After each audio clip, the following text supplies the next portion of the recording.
ആളുകൾക്ക് ശമ്പളം കിട്ടുമ്പോൾ ഇപ്പോൾ ഉദാഹരണം പറഞ്ഞാൽ ഒരാൾക്ക് 15,000 രൂപയാണ് ശമ്പളം, അല്ലെങ്കിൽ ഒരാൾക്ക് ഒരു 20,000 രൂപയാണ് ശമ്പളം, അല്ലെങ്കിൽ ഒരു 1,00,000 രൂപയാണ് ശമ്പളം എന്ന് ഇരിക്കട്ടെ.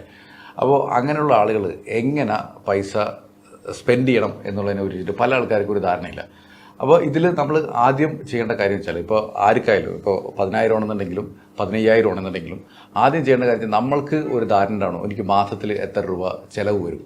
ആ ചിലവിൽ നമുക്ക് എന്തൊക്കെയാണോ ബേസിക് ആയിട്ടുള്ളത്, ഇപ്പോൾ ചിലപ്പോൾ ഇൻഷുറൻസ് ഉണ്ടാവാം, ചിലപ്പോൾ ബേസിക് ആയിട്ടുള്ള ഇൻവെസ്റ്റ്മെൻറ്റ്, ചില കൂടിയ കാര്യങ്ങളൊക്കെ അടയ്ക്കുന്നുണ്ടാവും. ഇതെല്ലാവരും കൂട്ടിയിട്ട് നമുക്കൊരു ധാരണ ഉണ്ടാവും എനിക്ക് എത്ര രൂപ ചിലവ് വരുന്നുള്ളത്. ആ പൈസ കൃത്യമായിട്ട് മാറ്റിവെക്കുക. എന്നിട്ട് അതിനേക്കാളും കൂടുതൽ വരാതെ ജീവിക്കാനായിട്ട് പഠിക്കുക. എന്നിട്ട് അതിൽ നിന്ന് പറ്റുന്നുണ്ടെങ്കിൽ അറ്റ്ലീസ്റ്റ് ഒരു 10% കൂടി സേവ് ചെയ്യാനുള്ളൊരു സംവിധാനം കൊണ്ടുവരികയാണെന്നുണ്ടെങ്കിൽ വളരെ നന്നായിട്ട് കാര്യങ്ങൾ മാനേജ് ചെയ്യാൻ പറ്റും. പക്ഷേ ചിലപ്പോൾ ഒരാൾക്ക് ഇപ്പോൾ ഒരു 50,000 മുകളിലാണ് അല്ലെങ്കിൽ 1,00,000 മുകളിലാണ് ഇയാളുടെ ശമ്പളം എന്നുണ്ടെങ്കിൽ ഇയാൾക്ക് പലപ്പോഴും ഇയാളുടെ ചിലവ് കഴിഞ്ഞിട്ട് കുറച്ചും കൂടി ഒരു ബഫർ ഉണ്ടാവാനായിട്ട് ചാൻസ് ഉണ്ട്.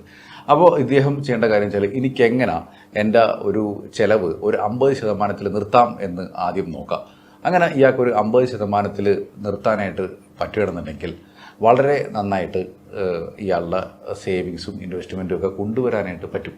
ഈവൻ ഇതിൽ പലപ്പോഴും ഇത് ഫ്രഷറാണോ, ഇയാൾക്ക് വേറെ കുടുംബ ബാധ്യതകളുണ്ടോ, കുടുംബ പ്രാരാബ്ധങ്ങളുണ്ടോ, ഇതെല്ലാനും ബാധിക്കുമെങ്കിലും ശമ്പളം വെച്ച് നോക്കുകയാണെന്നുണ്ടെങ്കിൽ ആദ്യം നമ്മൾ ബേസിക്കായിട്ട് ചെയ്യേണ്ട കാര്യം വെച്ചാൽ അവനവന് ചിലവാക്കാനായിട്ട് എത്ര രൂപയാണ് ബഡ്ജറ്റ് എന്ന് കൃത്യമായിട്ട് നിശ്ചയിക്കുകയും ആ ബഡ്ജറ്റിനേക്കാളും കൂടാതെ ജീവിക്കാനായിട്ട് തയ്യാറാവുകയാണ് ആദ്യം ചെയ്യേണ്ടത്. പലർക്കും ആൾക്കാർക്കുള്ളൊരു കുഴപ്പമാണ് ചിലവ് കുറച്ചിട്ട് എങ്ങനെ ജീവിക്കാൻ പറ്റും എന്നുള്ളതിനെ കുറിച്ചിട്ട്. അപ്പോൾ ചിലവ് കുറച്ചിട്ട് ജീവിക്കണം എന്നുണ്ടെങ്കിൽ എനിക്ക് തോന്നുന്നത് പല പല കാര്യങ്ങളുണ്ട്. നമുക്ക് കുറേ ടിപ്പ് പറയാം. നമുക്ക് ഹോട്ടലിൽ പോകണ്ട, വീട്ടിൽ ഭക്ഷണം ഉണ്ടാക്കുക, ഇതെല്ലാവരും പറഞ്ഞു കഴിഞ്ഞാൽ നമുക്ക് ശരിക്കും പറഞ്ഞാൽ അതിലൊരു വൈ ഇല്ല. എന്തിന് ഞാൻ ഈ മര്യാദയ്ക്ക് സ്വിഗ്ഗിയിൽ പറഞ്ഞാൽ പോരെ.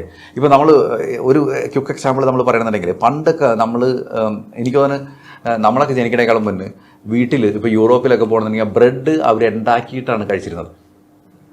നമ്മളുടെ പ്രായത്തിൽ വീട്ടിൽ ചപ്പാത്തി ഉണ്ടാക്കിയിട്ടാണ് കഴിച്ചിട്ടുള്ളത്. പക്ഷേ ഇപ്പോൾ നമ്മുടെ മക്കൾക്ക് അറിയണ ബ്രെഡ് എന്ന് പറഞ്ഞ സാധനം ഉണ്ടാക്കും എന്നുള്ളത് അവർക്ക് അറിയത്തേ ഇല്ല. കാരണം ബ്രെഡ് നമ്മൾ ഇപ്പോഴും വാങ്ങാറുള്ളൂ. പക്ഷേ ചപ്പാത്തി എന്ന് പറഞ്ഞത് ഇപ്പോൾ ഒട്ടുമിക്കതും നമ്മൾ ഹാഫ് കുക്ക്ഡ് വാങ്ങിയിട്ട് വീട്ടിൽ ചൂടാക്കണം. നമ്മൾ ആ പരത്തി ചെയ്യണ പരിപാടി നമുക്ക് ഇല്ല. അപ്പോൾ അതിൽ സംഭവിച്ചേക്കണെന്ന് നമ്മൾ പോലും അറിയാതെ നമ്മുടെ ചിലവ് കൂടി. ഇനി നമുക്കിപ്പോൾ ശരിക്കും പറഞ്ഞു കഴിഞ്ഞാൽ ഇപ്പോൾ ഇന്നലെ രാത്രി മോളായിട്ട് കിടക്കുന്ന ടൈമിൽ മോളിനോട് പറഞ്ഞൊരു കാര്യമാണ്, ഞങ്ങളുടെയൊക്കെ ടൈമിലാവുമ്പോൾ ഞങ്ങൾക്ക് ഒരു ടെക്നോളജി വരും അത്രേ. സൊമാറ്റോയ്ക്ക് പകരം നമ്മുടെ ഫോണിലൊരു ആപ്പ് ഉണ്ടാവും, അത് ക്ലിക്ക് കഴിഞ്ഞാൽ ഫോണിൽ നിന്ന് തന്നെ ഫുഡ് നമ്മുടെ ടേബിളിൽ വന്നിരിക്കും അത്രേ. അപ്പോൾ അങ്ങനെ ആകുമ്പോൾ അത്രയും വലിയ സ്റ്റാൻഡേർഡ് കൂടിക്കൊണ്ടിരിക്കുന്നതാണ്. ഇതൊരു മോളുടെ ഇമാജിനേഷൻ